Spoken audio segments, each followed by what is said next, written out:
G'day guys, Dan here from Rock and Ore. I'm doing a quick video today on GPX 4500 settings. I'm just going to run through just some basic stuff, just my settings that I use while I'm out here. So I had one or two people ask about it, and I thought instead of just sending them a basic message or whatever, trying to write it all down, I'll just do a really quick video on it. So yeah, we'll run through that really quickly, and then I'm going to give you guys a look around this area, this little gully behind my place where I've been getting a few samples lately and doing a bit of work. So yeah, we'll get through the settings thing and go for a bit of a walk around and have a look.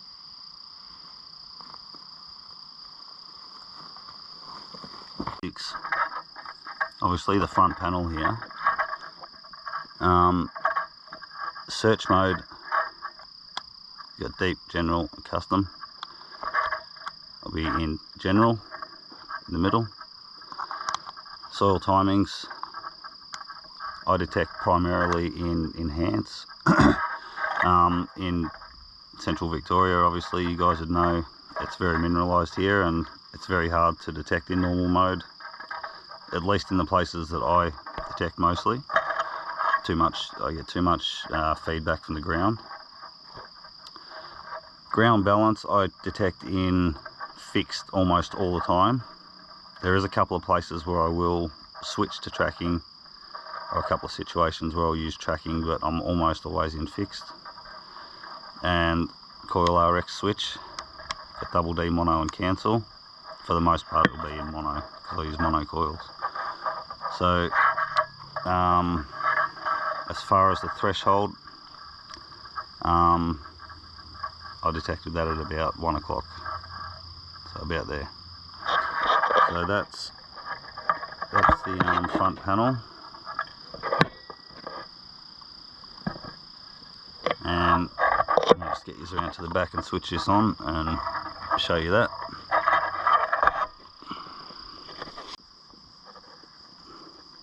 Just start going through these. So got motion mode, which can go medium, slow, very slow, fast. I generally detect in motion mode slow. So RX gain is on 7 at the moment. Generally I'll detect that on the factory preset 8, barring a few conditions which we can have a chat about in a minute. Audio normal. Audio tone, it's on 50, which is factory preset. I don't know why it's there. I generally detected that on about 51. That's neither here nor there really. You can kind of choose what you want there. Next is stabilizer. At the moment I've got that on 11. This is generally where I have it. What works for me. You can go up and down with that depending on conditions and in conjunction with some of the other settings, but factory presets 10, I generally detect that on 11. Signal 19, that's where I generally have it. I'm not sure what the factory preset is there, 16. I generally have that cranked up to 19. Sometimes I'll have to go down to somewhere near factory preset with that, or in between 16 and 19. That's a good thing to have a bit of a play with while you're out and for your area to check, check out what's going to work best. And we've got target volume set on 8 at the moment. Goes all the way up. Factory preset is 8. I generally like it somewhere between 8 and 10. Leave that on 10 at the moment. Target volume cranks all the way up to 20. Factory preset is 8. I like to have that on 10 or 11, sometimes a little bit higher. I do use a booster, and somewhere around 10 seems to work really good with that. response normal, tracking medium, iron reject, it doesn't matter. So that's the basics of it. The volume limit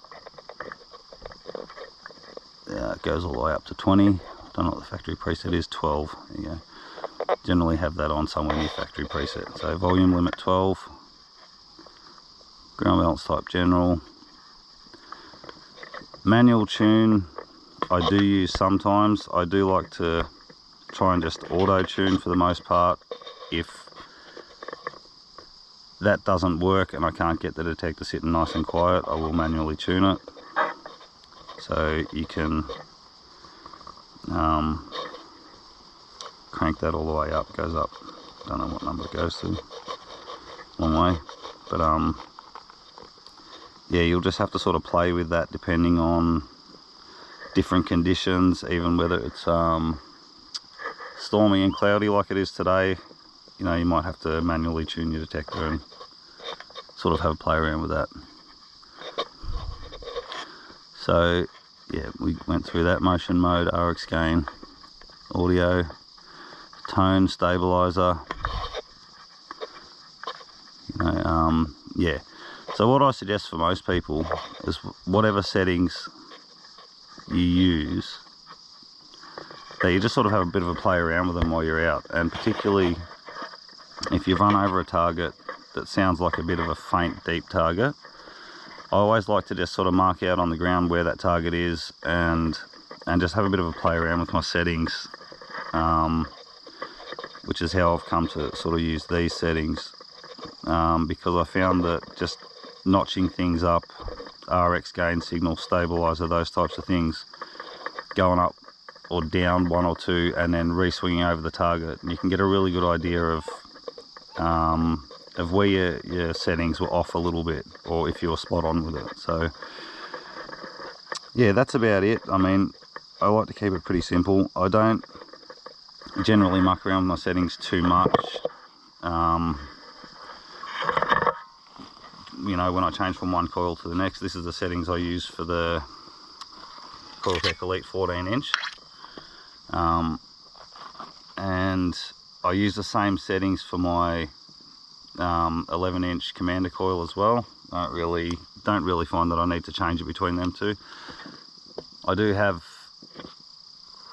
a couple of bigger coils. I've got the 18 inch version of this Coiltech as well. Sometimes I will change a few things, which I might go through in another when I've got that coil on and we're out and about.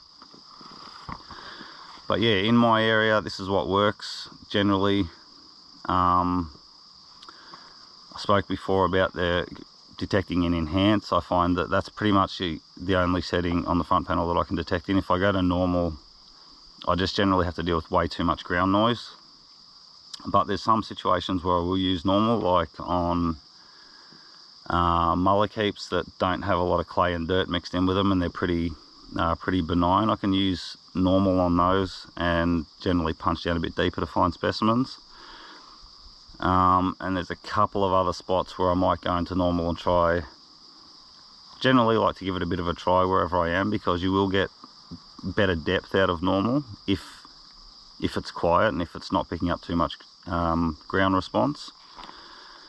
But usually it's going to be an enhance. That's how I detect anyway. So like I said, these are just my settings. These aren't, you know, any expert settings or anything like that. They're just what I've developed over the years that works best for me, and it seems to work okay for me.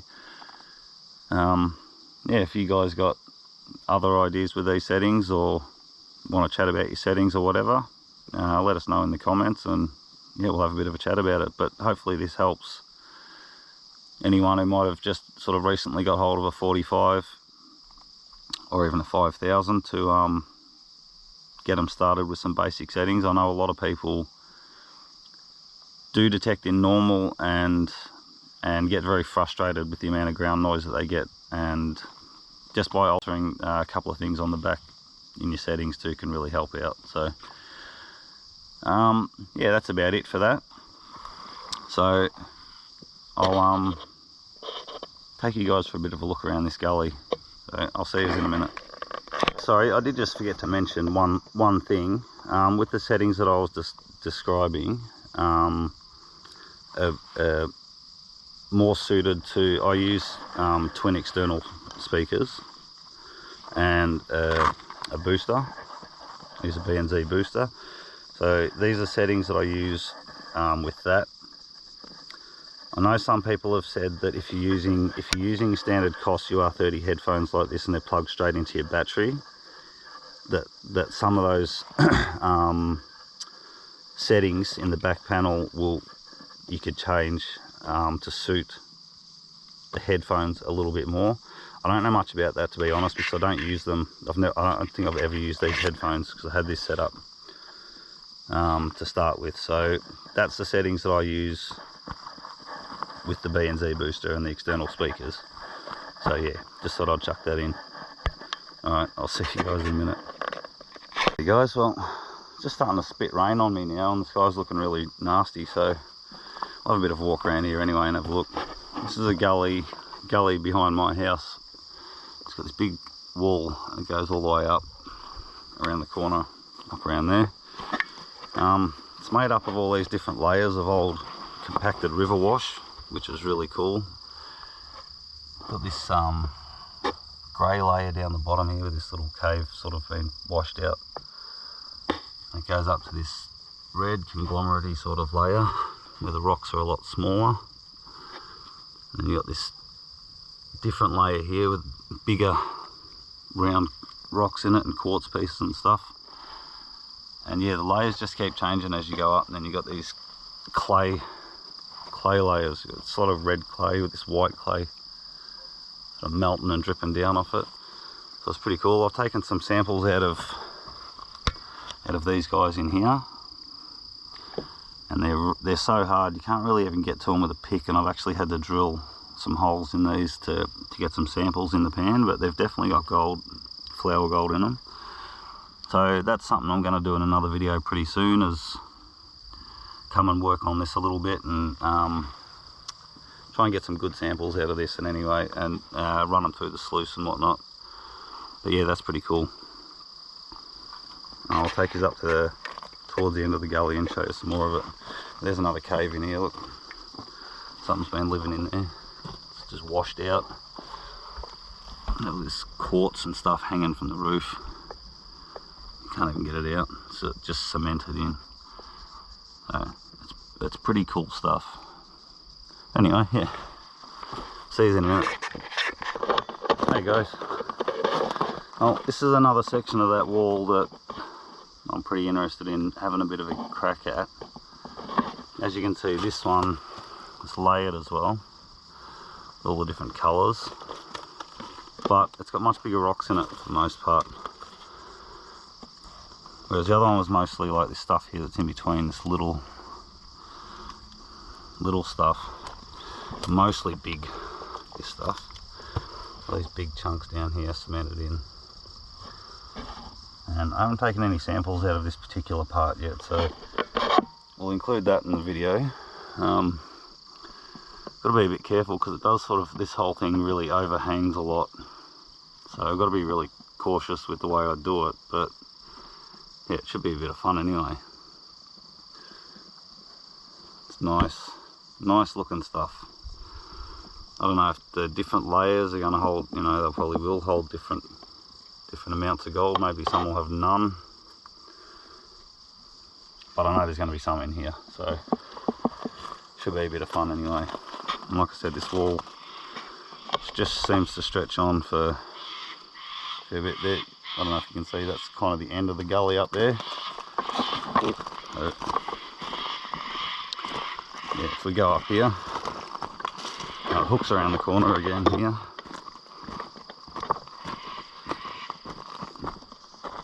Someone's dig hole there. I wanted to go. But as you can see, as we get up here, we've got some stacked piles of rocks that the old timers stacked up here. This grey country stone shit. But yeah, it looks pretty good. A little bit of quartz in there. then there's a more recent sort of wash here. Some of the last floods in 2010 and 2011, and that pushed a lot of stuff down through this. And there was, after those floods, there was small bits of gold left in this thing that you're able to see while you're walking along. As we get further up here, sort of towards where this, you can see it sort of ends here. But all these things are left over from the, I don't know what they call it, hydro sluicing or whatever. They blasted all this out with high pressure water. Blasted it all down that way towards the bottom of the gully and worked it all, and I got a fair bit of gold out of this spot. Got these tight little sort of gullies in it as well that are pretty good. Same sort of stuff in the walls. Concreted, compacted layers of clay and rocks. So this little offshoots go everywhere. Look at this, we've got this old tree. These tree roots hanging here, still full of clay. Pretty wild looking stuff. So yeah, there's plenty of testing that can be done up here, and I'll get up here over the next week and start working on a new video for this area. So yeah, anyway, that's all I really wanted to talk about today, guys. I'll get working on this new video and get it uploaded and see how we go in this spot, being that it's only a fairly short distance from me place. It's pretty handy. So anyway, guys, that's it for today. So hope the video helped a little bit, and yeah, I'll see you guys on the next one. Cheers.